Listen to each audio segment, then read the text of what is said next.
Friends आज फरीथी आपणे एक नवो पॉइंट जोशुं।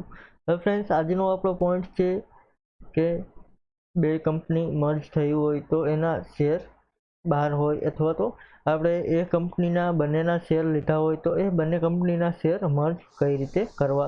दाखला तरीके अहीं तमने एक्जाम्पल तरीके बतावुं तो अहीं गया वखतोमां बे बेंको मोस्ट ऑफ मर्ज થયેલી જોવા મળે છે। તો એ બે બેંકોના શેર તમારી પાસે છે એને તમારે મર્જ કરવા હોય તો એ તમે કઈ રીતે કરી શકો।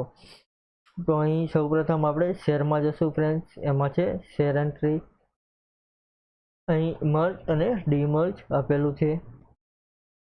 અહીં એડ કરીશું ફ્રેન્ડ્સ, અહીં ડેટ આપેલી છે,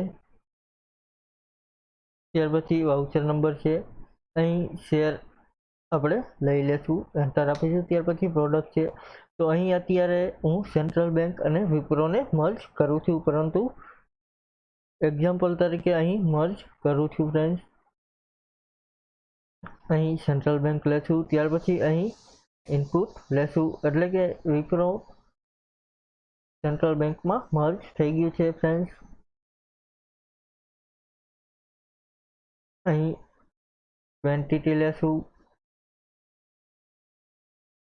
ત્યાર પછી રેટ લઈ લેશું, ત્યાર પછી વિપ્રો છે તો અહીં રિટેલ એટલે કે આઉટપુટ છે ફ્રેન્ડ્સ। અહીં ડેટ આપણે નાખી દેશું, ક્વોન્ટિટી છે તો અહીં એ લઈ લેશું, એન્ટર આપી દેશું ફ્રેન્ડ્સ। અહીં ટેબ આપી ઓકે કરી દેશું ફ્રેન્ડ્સ। આ રીતે ફ્રેન્ડ્સ મર્જ અને ડીમર્જની એન્ટ્રી થશે। અહીં એસ્કેપ આપશું, ત્યાર પછી આનો ડિટેલ રિપોર્ટ બતાવશું, એટલે કે કેપિટલ ગેઇનમાં આ મર્જ થયું છે કે નહીં એ અહીં જોવા મળશે તમને। અહીં શેરમાં જશું, એમાં છે ફ્રેન્ડ્સ કેપિટલ ગેઇન, એમાં ડિટેલ રિપોર્ટ।